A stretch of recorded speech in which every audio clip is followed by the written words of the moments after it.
Je me présente pour vous qui êtes présents, qui ne me connaissez pas. Donc, Corinne, je m'appelle Corinne Colin-Belay.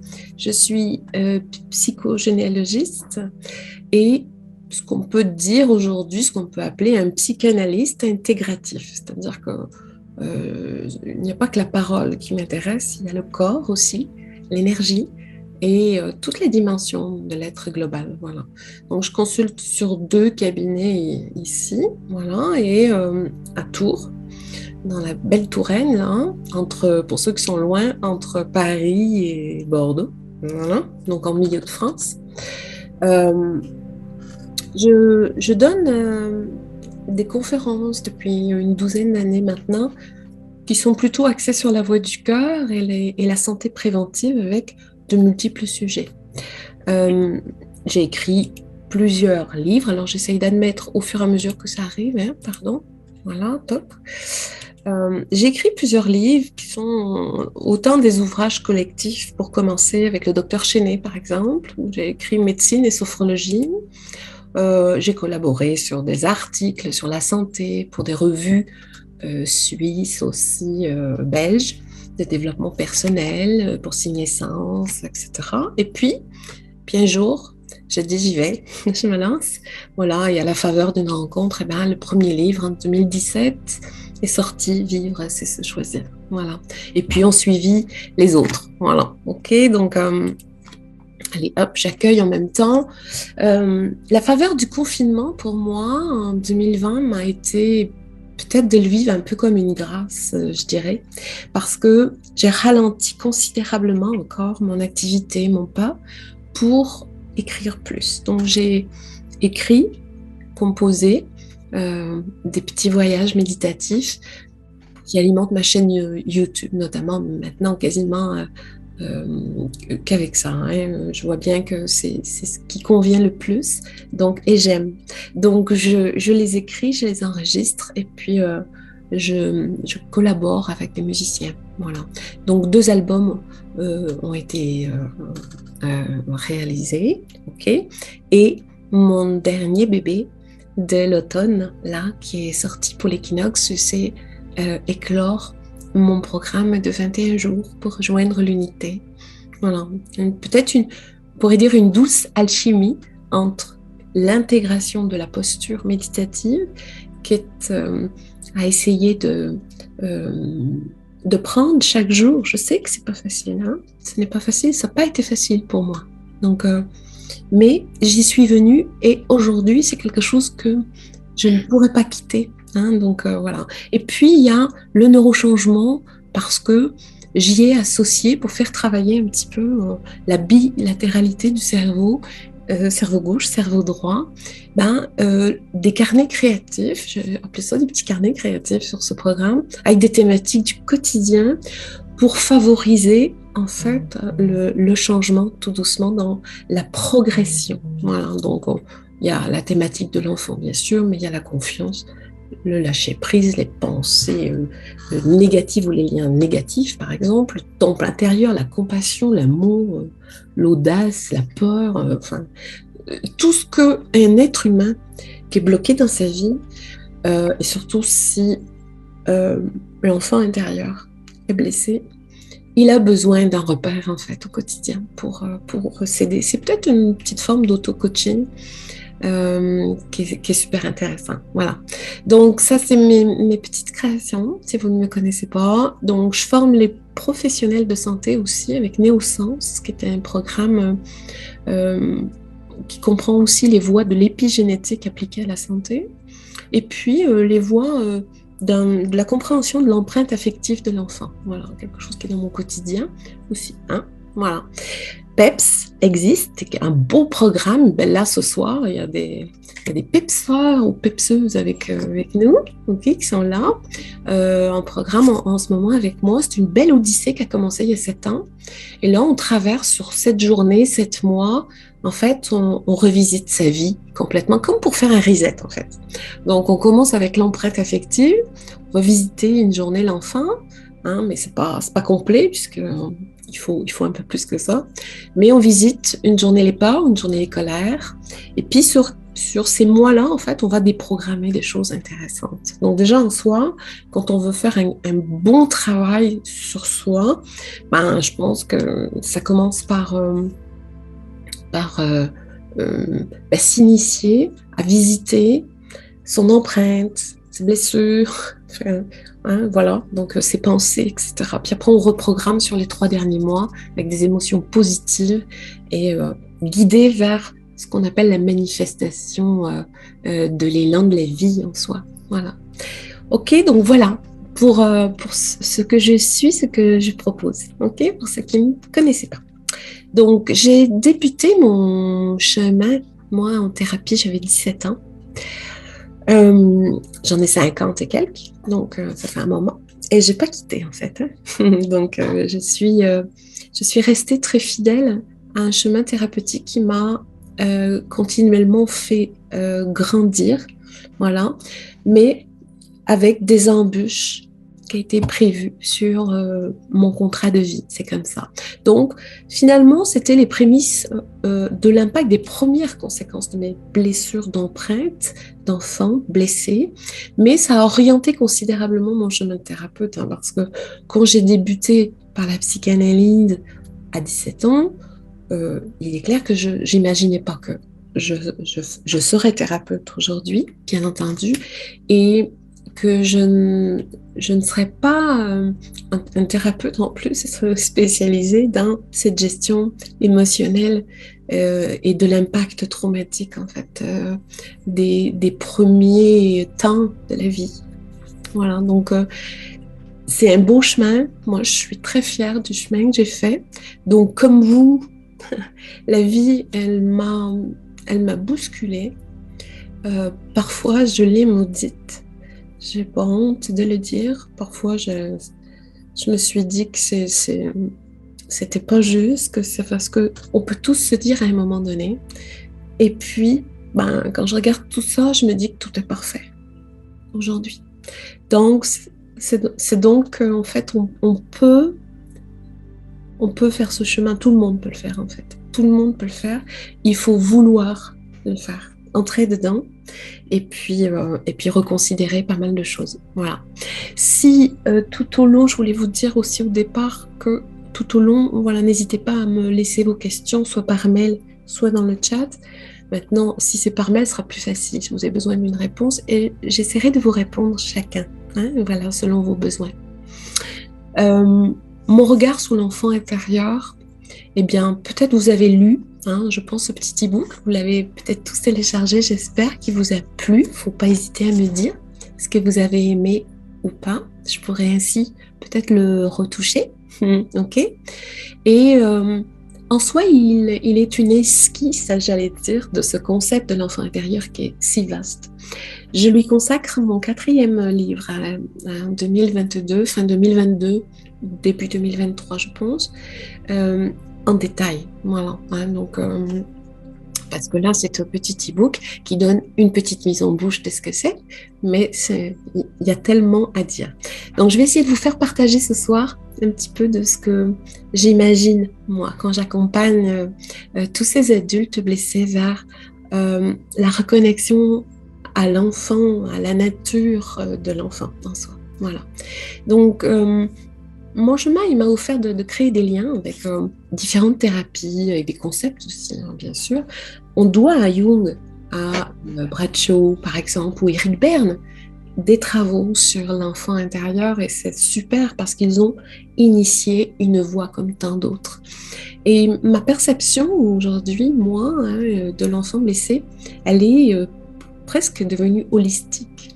Parce que pour moi, il est cette part intime de nous, douce, coupée de sa vérité, mais qui contient un génie créateur et intuitif. Hein. On voit bien que quand quelqu'un va bien, ben, il est aux commandes de son existence. C'est plus fluide pour lui, il va bien, il a une bonne santé, il n'a pas trop de claques dans la figure. Mais quand c'est pas ça, on peut se dire que ben, y a des choses qui commandent à sa place, des mémoires et des blocages, des croyances, c'est sûr, ou des blessures. Voilà. Donc, en fait, je pense que sa guérison, elle peut résider dans une prise en charge qui est multidimensionnelle. Voilà. Donc, un corps émotionnel, un corps mental, un corps physique, un corps spirituel, qui crée cette entité de l'être que nous sommes. Hein? Voilà. Parmi vous, ce soir, là, présent, eh bien, peut-être je vous invite, alors j'ai essayé de lister les composantes de l'enfant libre. Dans le petit e-book, si vous l'avez lu, j'ai mis les 5 E de l'enfant libre. E comme émerveillé, E comme enthousiaste, comme enchanté, comme extraordinaire et comme éclairé. Et j'ai eu envie de détailler un petit peu ce que je sous-entendais derrière ces 5 E. Et l'émerveillement, je crois que c'est la capacité naturelle de l'enfant. Nous avons juste à nous mettre devant une cour de récréation, un jardin d'enfants, maternelle, et les regarder en fait. Juste regarder la nature à l'œuvre, comme elle est belle. Parce qu'ils ne se restreignent pas. Ils ne font pas appel à des concepts mentaux. Ils n'ont pas encore de blocage, de pensées négatives, surtout envers eux, bien sûr, qui les bloquent, qui les freinent. Donc, du coup, ils sont dans la vie. Et pour peu qu'on ne coupe pas leur élan, on voit à l'œuvre l'humain dans sa construction, dans sa beauté. Voilà. Donc émerveillé, en fait, bah ouais, c'est observer le monde qui nous entoure et les événements que nous expérimentons comme s'il s'agissait d'un cadeau, en fait. Ce qui me fait dire aujourd'hui que tout est parfait, c'est que si un seul de ces éléments n'avait pas été là, je n'en serais pas là. Donc, c'est un cadeau quand je vis la vie d'aujourd'hui. Donc, c'est aussi comme d'une surprise, en fait, dont l'extraordinaire dont on parlait souvent provient du seul fait de l'existence même. Voilà. Souvent, je le dis dans mes petits posts sur Instagram ou partout. Je fais des posts sur Facebook tous les matins. En fait, souvent, je vous souhaite un joli jour à vivre, un joli jour de vie. Parce que c'est une grâce, en fait. Chaque instant est une grâce. Et je pense que, peut-être parce que la vie m'a déserté quelques instants, c'est peut-être ça, hein. Je ne sais pas si c'est ça ou pas. Je reste humble vis-à-vis de ça, mais en tout cas, ça a changé des choses. Donc, le fait de se mettre dans cet état d'esprit fait surgir le sentiment d'assister à quelque chose qui est plus grand que soi. Donc, ça nous permet aussi de nous décentrer de voiles ou de phénomènes ou de conditionnements égotiques. Voilà, ça fait du bien. Enthousiasme parce que l'enthousiasme, il signifie de mémoire être inspiré par un Dieu ou par Dieu. Donc, on sent bien que, waouh, quand on est inspiré par quelque chose de divin, qu'il soit, waouh, il y a comme un vent là, un vent d'été qui nous porte. Donc, ça veut dire que c'est aussi un moteur puissant d'implication et de réussite, tant individuel que collectif, du coup, parce qu'un enthousiasme qui va se porter à plusieurs, on peut faire et réaliser de grandes choses. Il y a le E de enchanté, parce que l'enfant revient à la magie du rêve, des mythes, des contes, des archétypes, tout est possible. Hein, quand on les entend jouer, ils disent, on ferait comme si, on dirait que, et ils y sont, parce qu'ils sont dans l'air imaginaire, et ils baignent dedans en jouant à ce que l'adulte perd, en fait. Voilà. Et une des choses qui est intéressant à faire comme petit pas, en fait, pour conquérir cet enfant et ce génie facétieux en nous, c'est le jeu. Voilà. C'est faire des petites choses douces pour soi, des choses qu'on a oubliées. Parce qu'on croit que, comme on est un grand, on ne peut plus faire des petites choses rigolotes, coquines. Ben non, ben si, bien sûr, parce que ce petit pitchoun, comme je dis souvent, et ben, il est toujours en nous pour toute la vie. Donc, il ne faut pas l'oublier. Il attend qu'on vienne lui redonner la main. Donc, pour juste retourner, restaurer le dialogue. Extraordinaire parce que le miracle, pardon, il réside dans l'ordinaire des jours, de ce que nous vivons. Et là, alors, pour moi, tout devient extra. En fait, tout est un cadeau. C'est un regard qu'on porte sur la vie qui est différent parce que c'est le regard de l'enfant. Éclairé parce que, ouais, en portant chevillé, vraiment, au cœur, une vision, euh, je vais dire limpide, du mandat d'incarnation qui est le nôtre. En fait, on peut illuminer les parts d'ombre qui sont en nous. Et en fait, ça opère dans l'adulte que nous sommes comme un sérum de vérité. Alors, ben, peut-être on peut dire que la lumière de la vérité, elle va éclairer la maison à l'intérieur et révéler l'enfant soleil qui dort, ok, et qui attend souvent, voilà, avec peine, il attend qu'on revienne le chercher. Dans tous les stages que je donne depuis une dizaine d'années maintenant sur l'enfant intérieur, un stage de 2 jours et demi ensemble en immersion, chaque fois qu'il y a eu des reconnexions à l'enfant, bien souvent, ce qu'on m'a dit, pour ceux qui me l'ont partagé, c'est que dans ce moment de reconnexion ou méditation, eh bien, je retrouve l'enfant assis, glissé le long d'un mur, recroquevillé, qui m'attend. Ou l'image de l'enfant en moi qui m'attend au pied d'un arbre dans la forêt, seul. Et on voit bien que dans les deux cas, c'est un enfant qui est seul, qui est triste et qui attend parce qu'un jour, on lui a dit « Je pars, je dois grandir. Il faut que j'apprenne, il faut que je construise une vie. Je reviendrai te chercher. » Et puis on n'est pas revenu. On a oublié, on était trop pressé de vivre, peut-être, je ne sais pas. Et puis un jour, on revient. On reconnecte quand c'est possible. Peut-être pas la première fois. Parfois, ça marche à la deuxième, à la troisième fois.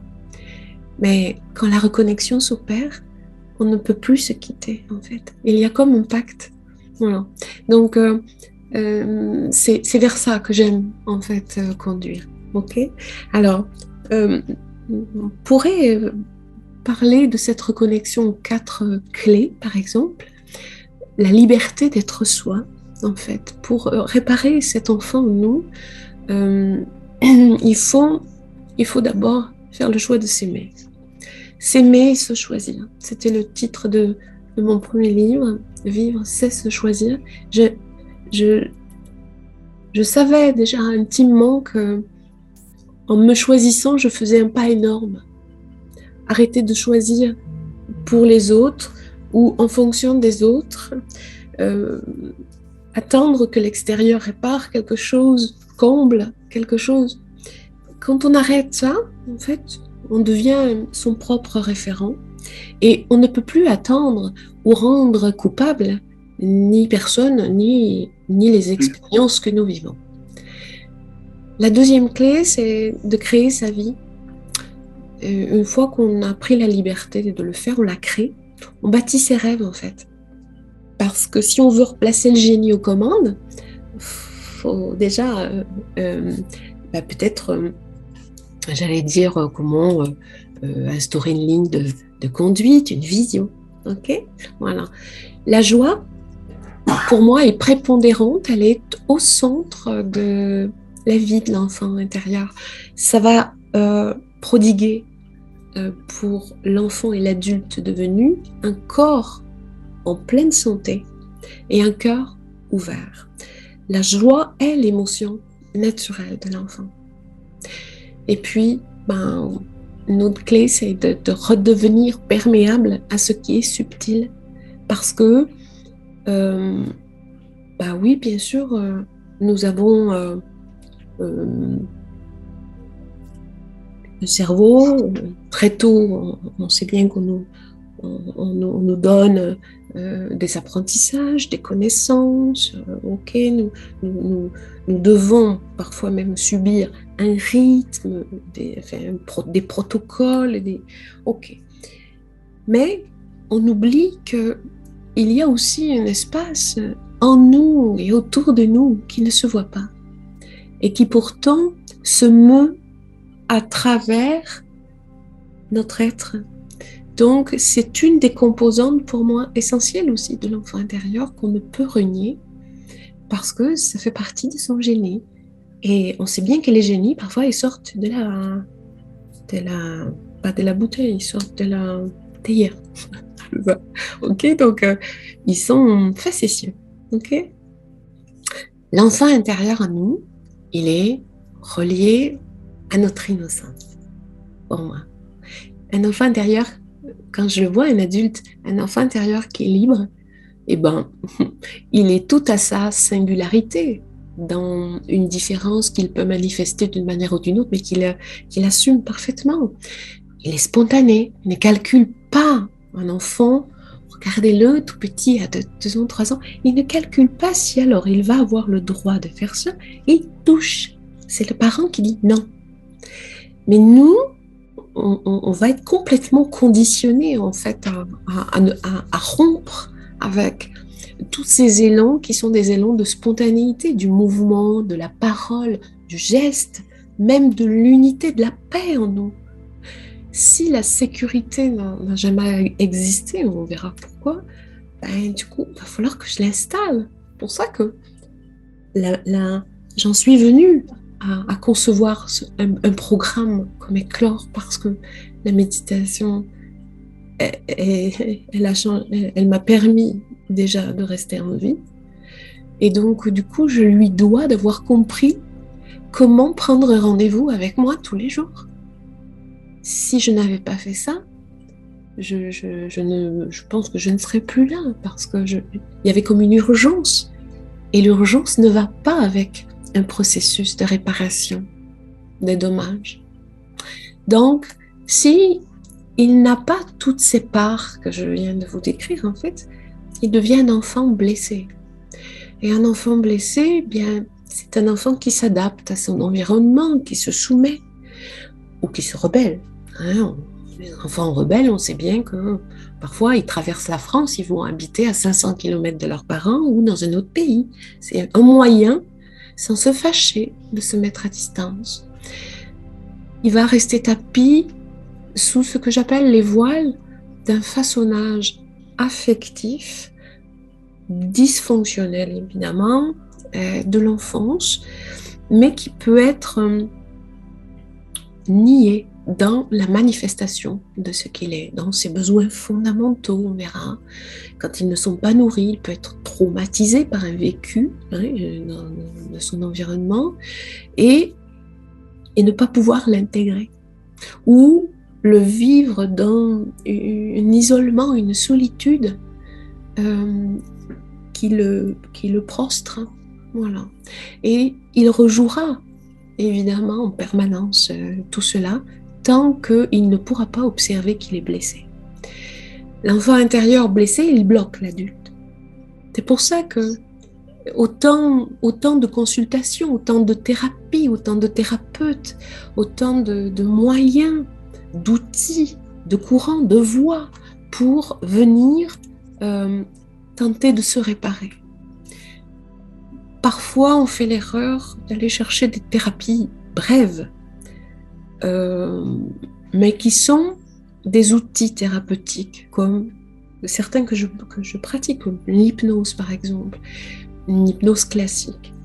Mais c'est un outil thérapeutique, ce n'est pas une thérapie en soi. Donc, je vois des gens qui viennent à moi après presque une errance, j'allais dire, de multiples essais, et cet enfant intérieur, donc, qui est dans un corps qui a 40 ans, 50 ans, 60 ans ou plus, et qui est en désespérance, en fait, de la vie.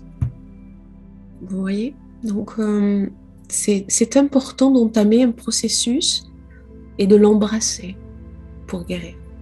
Donc, en fait, pour moi, ce processus d'enfant intérieur blessé, il peut s'expliquer par une programmation héritée, transgénérationnelle, qui va être avec des racines émotionnelles quasiment toujours, puisqu'à la racine, il y a toujours une situation et un vécu et une manière d'accueillir ou de ne pas accueillir. Elle peut être aussi, cette blessure de l'enfant intérieur, née de l'environnement périnatal. Donc là, l'antéconception, l'année qui précède la conception de l'enfant, qu'est-ce qui se passe dans la vie des futurs parents? Est-ce qu'ils se connaissent? Est-ce qu'ils ne se connaissent pas encore? Est-ce que je vais être l'enfant d'une rencontre d'un soir? Est-ce que mes parents sont peut-être jeunes, étudiants? Est-ce que nous sommes dans une problématique financière où nous ne projetons pas d'enfants? Est-ce que voilà. Donc l'environnement périnatal, c'est cette période-là. Puis c'est le projet de naissance, hein. Donc ça veut dire que on va voir à quel point l'impact d'un enfant attendu ou pas, bien sûr, ça décide de beaucoup de choses plus tard, presque de tout son chemin. On va le retrouver quand je fais un décodage vibratoire, par exemple, et énergétique, où je décode le prénom sur le plan transgénérationnel, la date de naissance. En fait, j'ai tout. Tout me raconte l'histoire de la personne. C'est troublant quand même. Donc après, si je fais un génogramme avec la personne, et ben on trouve des liens, on voit, on peut libérer. Et les enfants intérieurs peuvent se réparer parfois très facilement, selon les histoires. Parfois, il faudra un processus plus long, contenu thérapeutique plus long, un stage, 2 stages, des outils, et puis parfois ça ira plus vite. Et ça, on ne peut pas le décider, on ne sait pas. Okay? Donc il y a le conditionnement parental, évidemment, avec les injonctions. Hein. On sait bien que des fois il y a des parents, ils ont fait comme ils ont pu, mais bon, on a été parfois un enfant qui a entendu des paroles blessantes, dévalorisantes, des choses qu'il aurait mieux valu ne pas entendre et qui m'ont coupé dans mon élan de vie. Et puis, ces blessures, pour moi, j'en travaille sur 12, 14 à peu près, et qui reviennent comme un leitmotiv toujours. Je vous les détaillerai tout à l'heure. Donc, ça veut dire qu'il y a quand même pour moi une trame, vous voyez, qui n'est pas que dans le comportement de l'enfant entre 0 et 12 ans. Il y a aussi tous ces paramètres transgénérationnels qui sont là quand même. Okay. Donc, ensuite, l'enfant intérieur, parfois, il est blessé à partir de son prénom. Et c'est son prénom qui lui dit « tu vas être blessé et tu ne vivras pas ta vie ». Parce que tu vas vivre la vie d'un ancêtre qui portait ton nom et qui demande réparation, qui transfère une loyauté sur nous. En fait, notre prénom, notre premier prénom, c'est une petite musique quand on nous appelle. On ne nous appelle pas par nos 3 ou 4 prénoms, si on en a 3 ou 4. On nous appelle toujours par le premier. Et il est une identité, il est une mission, ce petit prénom-là. Il représente mon énergie vibratoire, bien sûr, et le sens même de ma mission ici sur Terre. Donc ça veut dire que si mon prénom est, comme par exemple, le prénom, le cas le plus récent que j'ai eu, qui était terrible quand même, de voir cet homme de 64 ans venir vers moi avec une belle réussite de cabinet vétérinaire. Donc, sur le plan professionnel, il a bien réussi. Par contre, sur le plan affectif, il n'a rien créé, il n'a pas pu s'attacher parce que il s'appelle Patrick, et que Patrick était le prénom d'un grand frère, donc du coup décédé avant lui, qui s'appelait Patrick. Et du coup, en fait, ses parents lui ont restitué, lui ont redonné non seulement l'inachevé, l'irrésolu, mais mais tout le bagage. Donc, vous voyez à quel point. Donc, vous voyez, un enfant intérieur, il peut passer sa vie là et à ne pas vivre la sienne parce que c'est déjà décidé. Vous voyez, donc ce n'est pas que du façonnage, hein, vraiment. Il y a le deuxième et le troisième prénom où on verra qu'il y a un lien avec les ascendants et tout ce qui est resté figé émotionnellement pour eux. Okay. Dans une autre conférence que vous pouvez trouver sur ma chaîne où je parle plus de transgénérationnel, j'explique un petit peu plus aussi le rang de fratrie, etc. et l'impact. Donc je vais plutôt aller chercher sur l'enfant 1, 2, 3 en rond dans la fratrie où peut être la problématique. Hein. Voilà. Donc, mais allez voir, ce sera parce que c'est pas le sujet de ce soir. Et puis, mais c'est passionnant parce que on va gagner du temps aussi pour regarder les choses. Donc, l'inachevé, l'irrésolu de l'histoire de l'ancêtre ou du parent, du grand-parent, 3, 4 générations révèlent les actifs d'ADN émotionnel qui sont quand même comme des virus, hein, qui sont très très actifs. Voilà, donc reviendra pour être replacé dans la conscience au travers un accident, une maladie, des actes violents, de la trahison, des injustices, des secrets, des déchirures, parfois c'est des suicides, enfin, tout dont l'aspect dramatique, en fait, va m'obliger, moi, à réfléchir autrement. Je vais être forcée, vous voyez? Ok. Après, qu'est-ce qu'il en est, cet enfant intérieur, de sa conception, de sa naissance? Est-ce qu'il y a un projet de naissance pour lui, hein? Aujourd'hui, jeune couple, eh bien, on prévoit, donc on arrête le mode de contraception et puis on projette son enfant. On se projette avec lui sur demain. Bon, mais parfois c'est pas le cas. Et pour certains d'entre nous, ou sur la génération de gens que je vois entre 40 et 60 par exemple, ben du coup, enfant surprise ou enfant accident, est-ce que mon père est là? Est-ce qu'il y a une reconnaissance de mon père? On verra que sur la théorie et les recherches que je mène actuellement sur l'empreinte, en fait, je m'aperçois que dans le façonnage de l'empreinte affective, la place et le lien du père de 3 à 7 ans est fondamental pour la confiance relationnelle plus tard, mais aussi la place du masculin, et donc quand je parle de la place du masculin, de la polarité énergétique du masculin, donc l'action, le faire, plutôt la partie raisonnée, intellectuelle, etc., le passage à l'action, la force, la puissance en soi, aura du mal à se manifester, j'aurai du mal avec les relations à l'extérieur parce que c'est le père qui me permet ça. Okay. Donc, son lien dans cette période-là est fondamental. Voilà. Et chaque fois que je regarde une histoire et que le papa n'était pas là, cette période, curieusement, il y a toujours ces manquements ou ces problématiques. Hein. Voilà. La première maison de l'enfant, pour moi, c'est le ventre de maman. Donc, qu'est-ce qu'il en a été de cette symbiose embryonnaire? Est-ce que, voilà, maman a subi des choses désagréables ou pas? Est-ce que sa grossesse s'est déroulée de manière harmonieuse sur le plan médical et émotionnel?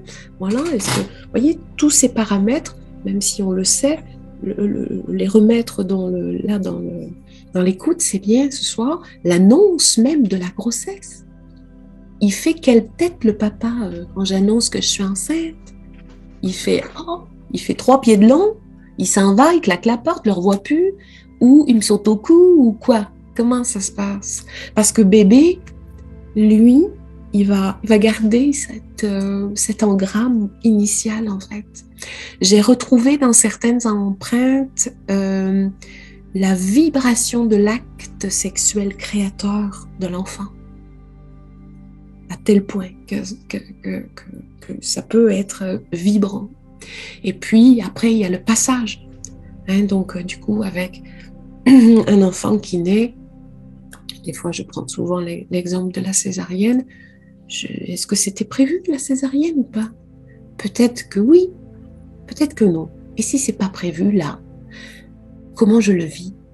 Est-ce que ça fait 24 heures que je souffre et que quand on me dit on va vous faire une césarienne, je dis ah oui merci, je n'en pouvais plus, ou ah non, je veux résister parce que je veux pas qu'on me vole mon accouchement, la naissance de mon enfant.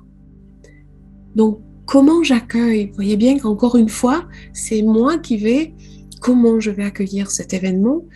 Ben, je le transfère en fait. Cet enfant porte déjà énormément de choses. Donc l'enfant intérieur blessé, c'est bien avant l'environnement pour moi, mais ça, c'est mon regard. L'enfant blessé, ben, c'est ce petit qui est en nous, qui ne peut pas exister parce qu'il ne peut pas être dans la nature qu'il est.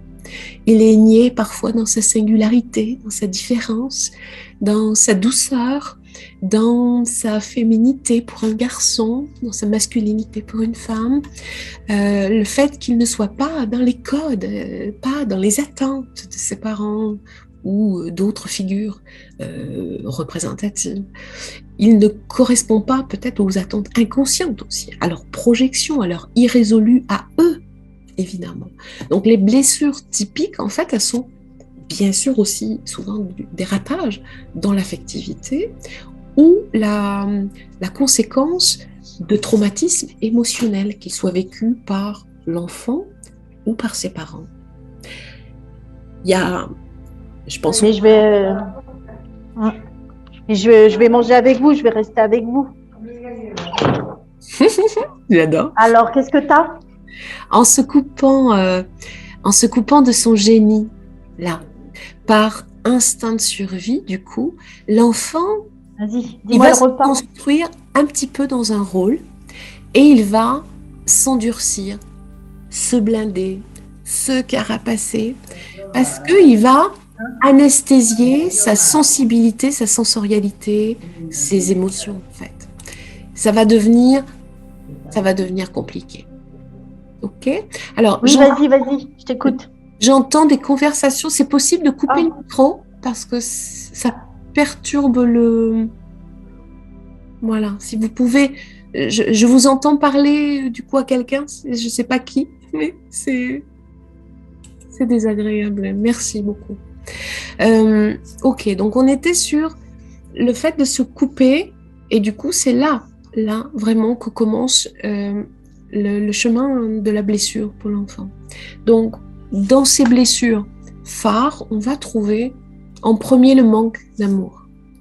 C'est-à-dire que pour moi, un enfant, quel que soit son âge, il peut, et c'est ce qui fera qu'il va devenir un être illimité, qui va pouvoir expanser son talent, sa beauté intérieure, son génie de vie, parce qu'il sait qu'il est aimé, il sait qu'il est le soleil de ses parents, il sait qu'il est un cadeau, qu'il est un trésor, il sait que quand sa maman le nourrit, qu'elle l'allaite ou qu'elle lui donne à manger à la cuillère ou en grandissant, il sent dans le geste de sa mère l'amour, il entend dans sa voix, il sent les caresses quand maman caresse le soir son visage pour aller dormir. Il retient tout cet enfant de ça. Et je pense qu'un enfant peut manquer de tout, sauf de ça. Donc, c'est pour moi une blessure phare et majeure qu'on retrouve partout. Il y a la solitude. Les enfants qui grandissent dans beaucoup de solitude, avec de la non-présence effective des parents parce que pas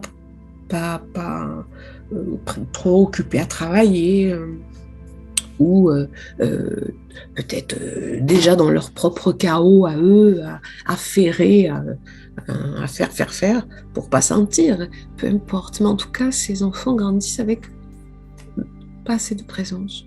La neuroimagerie aujourd'hui mesure avec beaucoup de précision l'impact des attitudes humiliantes ou des paroles insultantes, par exemple, des grandes personnes sur les enfants, et on peut observer qu'il y a des anomalies dans le corps calleux du cerveau sur ces fibres qui relient les deux hémisphères et qui permettent en fait le transfert des informations.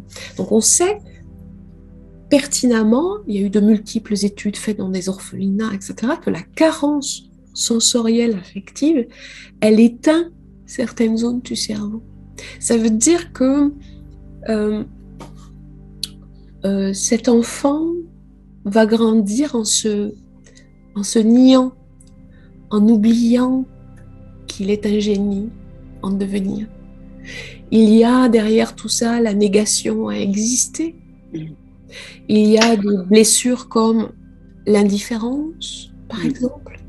L'abandon, c'est une blessure qu'on connaît bien parce que je pense que l'abandon, nous le portons tous.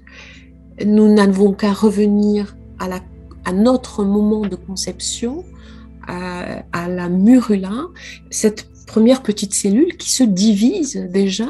Ça veut donc dire qu'il y a déjà abandon d'une pour deux, puis une multitude. Donc, je crois que quelque part, ce génie de la conception nous prépare à nous séparer. Nous en avons fabriqué une blessure. Pourquoi nous souffrons autant de l'abandon? Nous croyons toujours séparés de l'autre parce que sa présence n'est pas là. Nous croyons manquer alors que nous avons souvent de quoi pourvoir au minimum. Voyez, donc, mais c'est une blessure qui est quand même phare et qui peut donner, dans les blessures de l'enfant, de la dépendance affective quand même. Il y a la comparaison, quand l'enfant est sans cesse comparé à son frère, à sa sœur, à un cousin, au meilleur copain. C'est terrible d'être comparé sans cesse. Le rejet, quand un enfant sent qu'il est rejeté, qu'il n'a pas sa place, et c'est sa perception. Ce n'est pas forcément la réalité, mais il le vit comme tel. Il y a l'humiliation avec parfois des attitudes qui ne sont pas humiliantes dans la maison, ça peut être à l'école. J'ai eu l'histoire d'une petite dame là, qui est venue avec son enfant, qui a déclaré des manifestations d'oncoprésie. Donc, il se rend compte de ce qui se passe, mais il ne peut pas s'en empêcher. Et en fait, l'oncoprésie, du coup, va ramener, quand je pose quelques questions à sa maman, c'est le deuxième, donc je vais chercher plutôt sur la ligne de référence de la lignée maternelle, et en fait, je lui demande si elle-même n'a pas vécu quelque chose dont elle aurait gardé un peu de honte cachée. Et oui, bien sûr. Et quand elle me dit oui, bien sûr, elle se met à pleurer. Et en fait, son enfant qui est là, qui a 9 ans, et il dit « Oh maman, je suis triste pour toi ». Alors il va s'asseoir sur ses genoux. Et en fait, le syndrome disparaîtra en quelques jours parce que, en fait, le symptôme qu'il manifestait permettait aux parents de se réparer. Vous voyez ? Donc, et ça, c'est quelque chose que je vis, mais très, très couramment. Okay ? Donc ça, pour l'humiliation, oui, attention aux paroles, parfois aux attitudes voilà, qui laissent des traces. Il y a donc l'exclusion quand un enfant sent,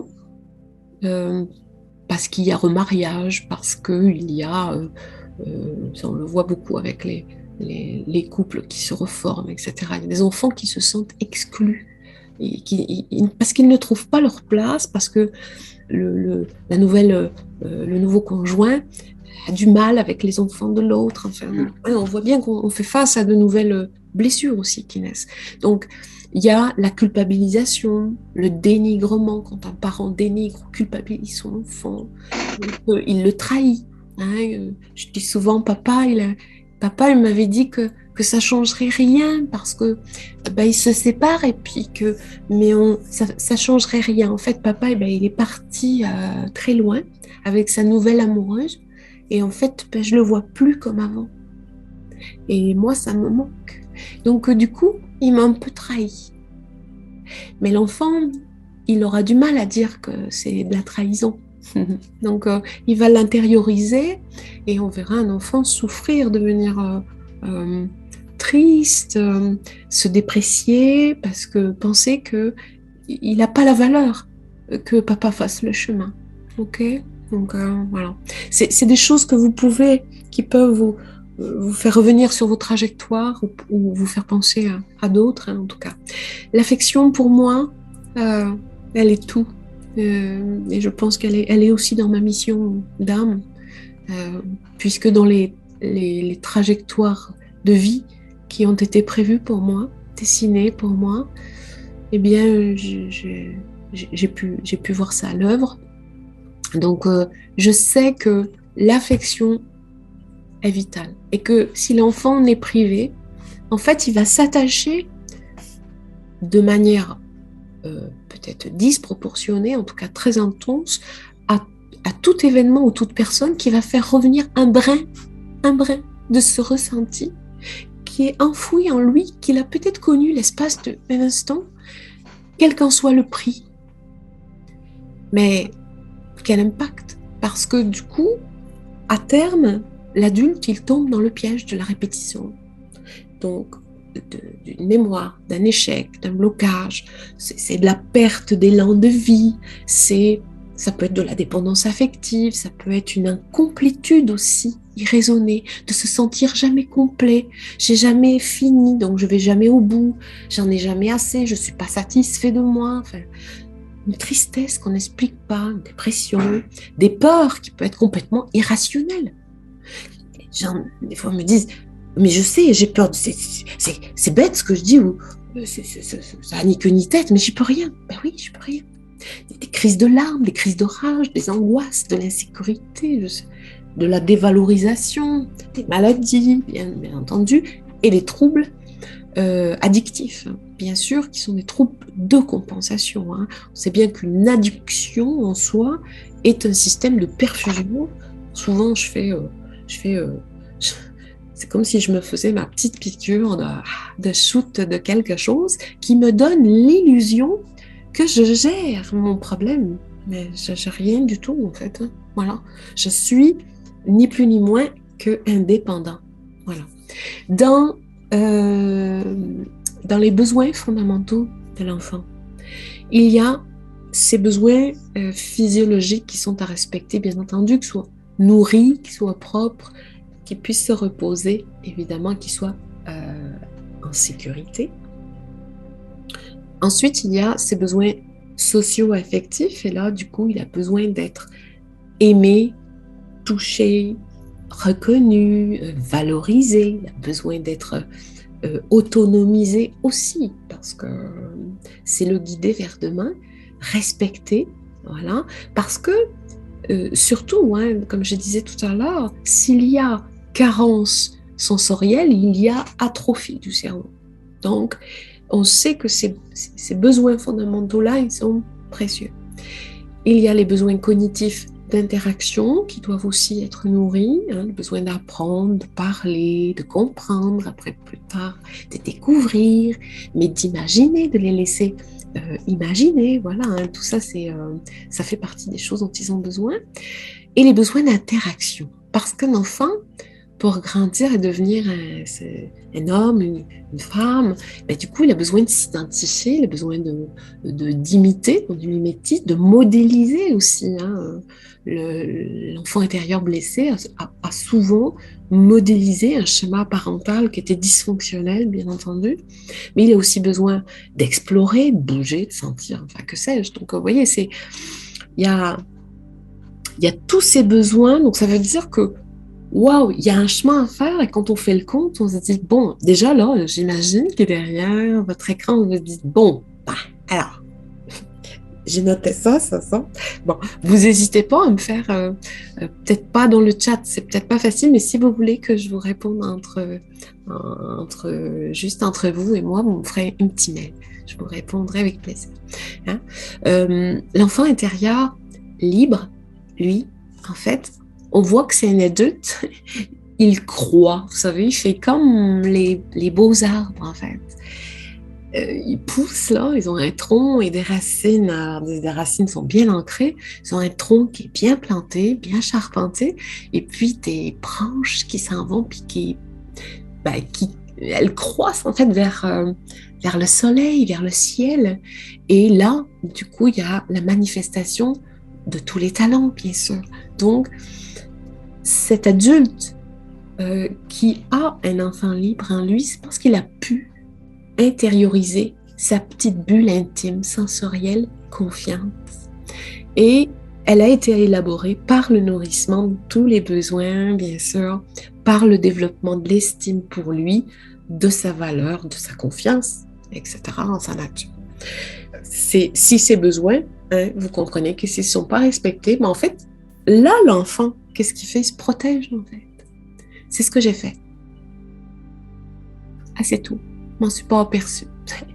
Assez tôt, quand je discutais encore avec les écureuils dans les bois, et puis qu'on m'a dit que en fait, c'était n'importe quoi, que ça n'existait pas. Les animaux, ça parlait pas.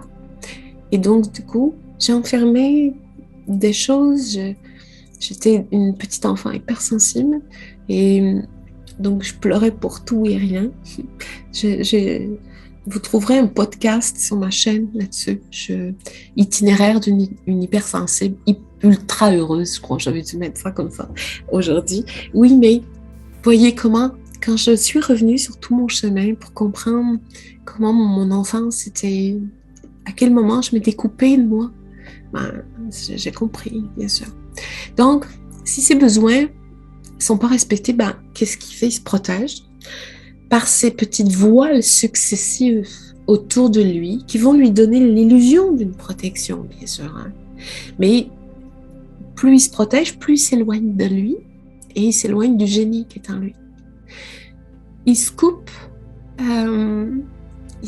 de sa batterie naturelle, en fait, de son carburant. Et souvent, il met sur son visage un masque. Un masque et un rôle. Voilà. Donc, il viendra un gentil clown. Il y a des enfants qui deviendront des enfants malades parce que c'est le seul moyen qu'ils auront. Ils auront pigé que quand ils sont malades, on s'occupe d'eux. Il y en a qui sont extrêmement sages parce qu'ils ont compris qu'il y a un petit frère, une petite sœur qui a plus besoin, donc ils font de la place. Il y a des enfants qui sont soumis, d'autres qui s'adaptent, d'autres qui improvisent, qui se conforment. Il y a des enfants mutiques, il y a des enfants tyrans, il y a des exubérants. Enfin, des profils, il y en a. Et puis, ben, il sortira avec une armure parce que faut qu'il survive, en fait. Faut qu'il survive au contexte. Et que l'âge auquel ça se passe, ben, il peut pas répondre. C'est l'âge où on lui dit tais-toi. Donc, du coup, les drivers, ben, les injonctions parentales vont se poser là, ok? Donc, du coup, son corps physique, il va continuer à grandir, va devenir un beau garçon, une belle jeune fille, mais l'intérieur, c'est poupée russe, ok, qu'on retrouve, mais du coup, le petit enfant à l'intérieur qui est resté, qui attend qu'on revienne le chercher. Pour moi, je parle des noyaux sensoriels de la période antéconceptionnelle, moins 1 an. La généalogie, je l'englobe dedans aussi, jusqu'à 3 ans. Pour moi, cette période-là, c'est la période où l'enfant et donc l'adulte crée son noyau sensoriel de sécurité. Là-dedans, il va épuiser, s'il l'a en face, hein, bien sûr, en termes de miroir, le sentiment qu'il a de la valeur, donc qui lui donne de l'estime pour ce qu'il est et qui s'épanouira en confiance et de multiples manières. Hein. Confiance émotionnelle, etc., relationnelle, intellectuelle.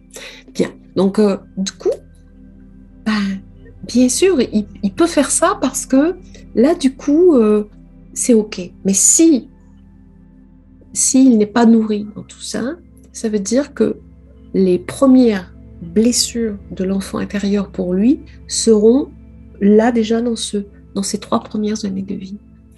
Et puis, pour moi, après, il y a le voile émotionnel qui se pose quand il n'y a pas de confiance de base de nourrir, c'est-à-dire pas de confiance élaborée dans les besoins propres. C'est-à-dire, bah, je ne sais pas ce que je suis, je ne sais pas qui je suis en fait. Et qu'est-ce qu'il y a comme questionnement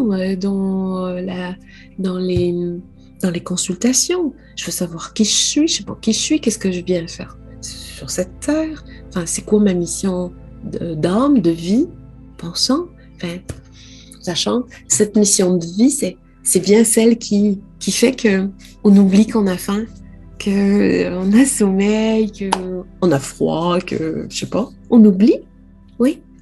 On est capable de payer pour faire ça. On est ou de pas toucher un centime parce que en fait ça nous transcende tellement que c'est ok, d'accord? Bon. Donc dans le voile émotionnel, il y a cette confiance de base en l'expression de soi, puis une sécurité qui est intériorisée.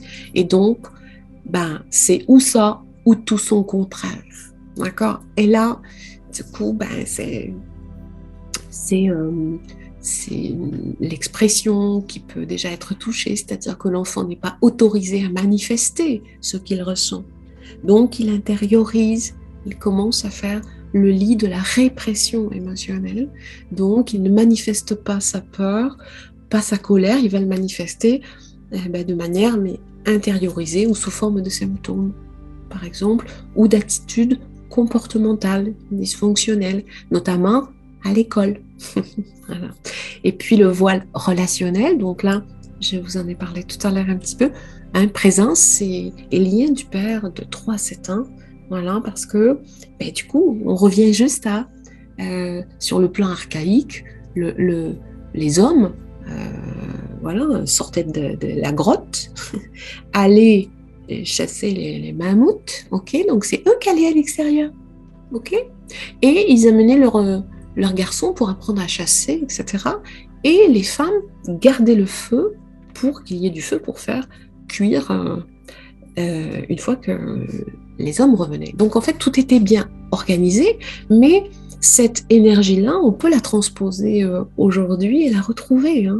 On voit bien que c'est l'homme, c'est le masculin, c'est papa, qui permet de m'amener vers l'extérieur, et c'est maman qui crée ce noyau sensoriel, principalement pour moi, et puis après c'est papa à l'extérieur. Donc pour moi il y a ça, puis après le voile intellectuel, il y a la valorisation des talents innés, parce que l'enfant a été soutenu dans sa démarche d'apprentissage aussi, hein, il n'a pas été rabroué s'il ne comprenait pas. Bon nombre d'enfants aujourd'hui sont suivis en orthophonie, etc. Bon, c'est bien parce que il y a quelques décennies, je pense que les enfants ont dû souffrir pour des problématiques qui n'étaient pas donc détectées, pas connues, et souffrir parce que c'était compliqué pour eux de déchiffrer, c'était enfin, tout ce qu'on rencontre aujourd'hui. Donc il y a une prise en charge et c'est accompagné. Donc on comprend, ce n'est pas un défaut. Ok, voilà. Donc tout ça pour moi c'est important. Valorisation des talents du coup qui peut se faire, épanouissement des potentiels. Et là on est sur 7-12 ans. Voilà. En tout cas c'est ce que je remarque moi. Ok. Ensuite, du coup, tu vas dire maintenant, comment vous pourriez reconnaître cet enfant blessé en vous dans votre comportement à vous d'aujourd'hui. Alors, j'ai fait une petite, là, du coup, je me suis fait une petite liste. Je vais aller la chercher parce que, voilà, au plus profond de moi, je sens que quelque chose ne va pas. Voilà. Certains d'entre vous, sûrement, vous vous dites, oui, mais je ne sais pas pourquoi, mais il y a quelque chose qui ne va pas. J'éprouve de l'angoisse ou de l'anxiété chaque fois que je fais quelque chose de nouveau. J'ai tendance à accumuler des choses et je ne sais pas pourquoi. Parfois, j'achète des choses en double, en triple, je ne sais pas pourquoi, je ne m'en sers pas. J'ai du mal à lâcher prise. J'ai des peurs que je ne comprends pas. Je me sens pas à ma place dans mon corps d'homme, de femme. J'ai besoin d'être toujours performant, puis d'avoir le contrôle. J'ai du mal à démarrer des choses ou à les terminer. J'ai des relations sexuelles quand j'en ai pas vraiment envie. J'aime pas mon corps. J'éprouve de la méfiance envers les autres, parfois même envers moi. Je suis accro à quelque chose. J'évite les conflits à tout prix ou j'en ai besoin, comme une drogue.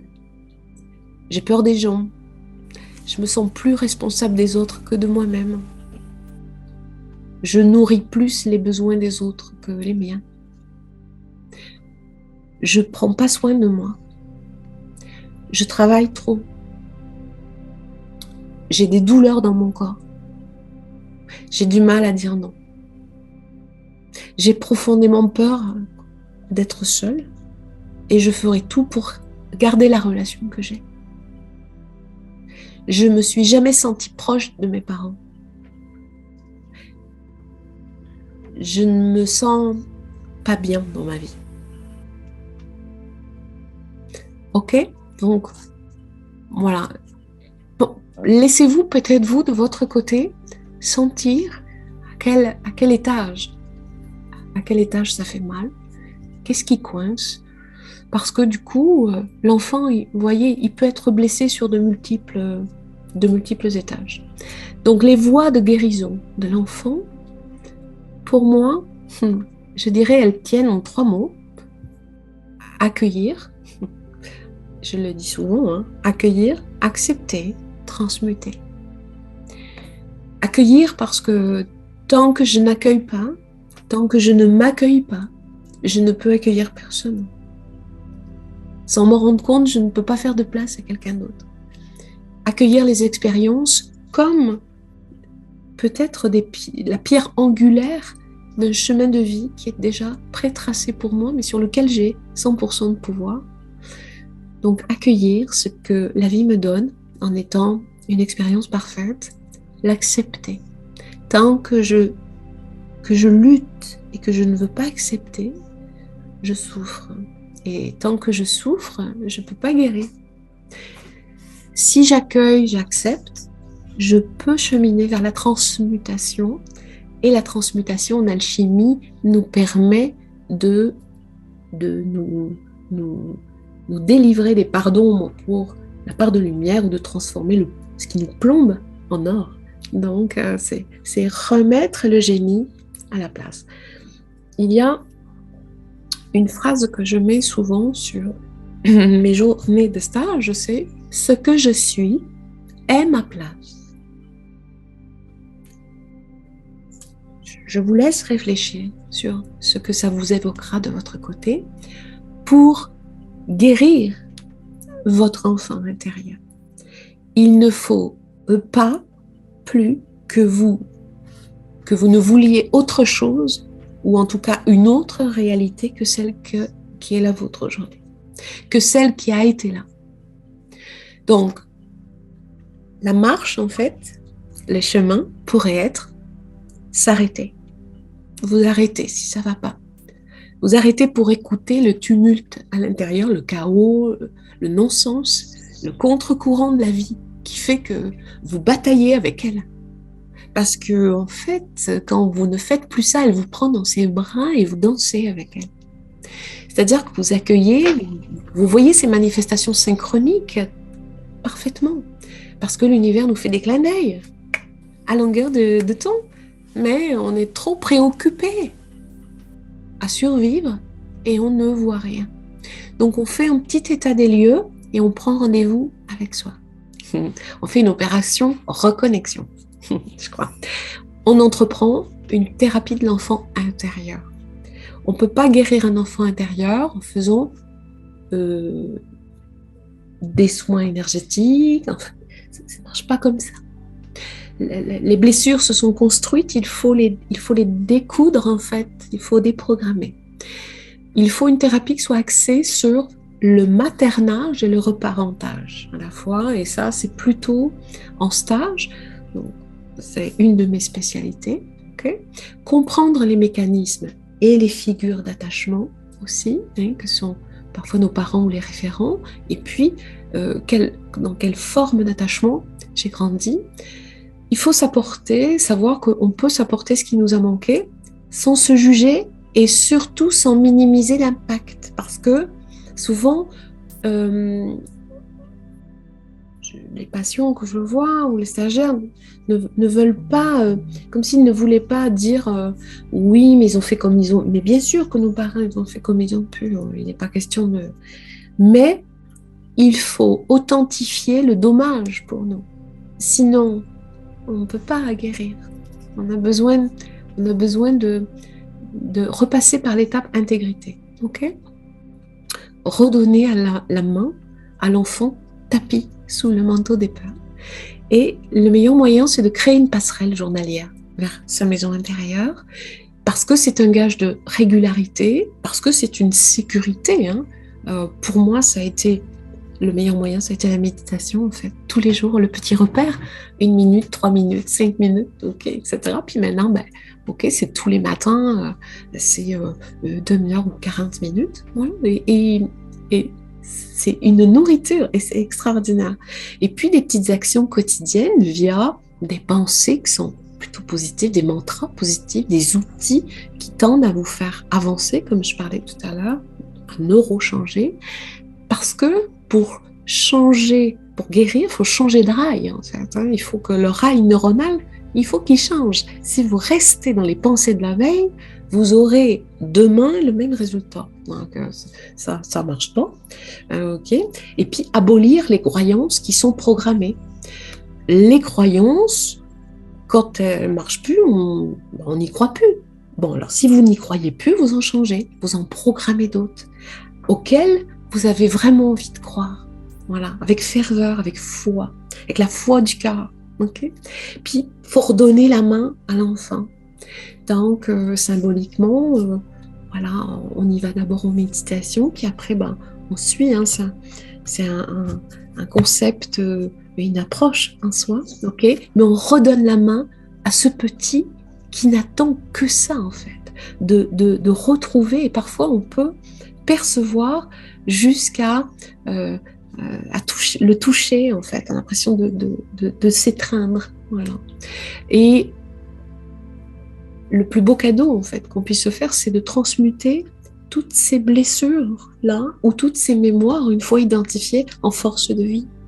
Parce que c'est en libérant les forces de vie qu'on libère le génie de sa lampe qui restaure, j'allais dire, l'enfant qui est divin en nous. Hein. On a cet enfant soleil, voilà, qui ne demande qu'à rayonner de ce qu'il a de plus beau, de meilleur. Voilà, un génie audacieux, joyeux, quoi. Ok? Donc, voilà, c'est ce que j'avais envie, moi, de vous dire là ce soir. En fait, je me rends compte, waouh, elle cause. Alors, est-ce que je vous donne un peu la parole? Vous avez peut-être des petites questions.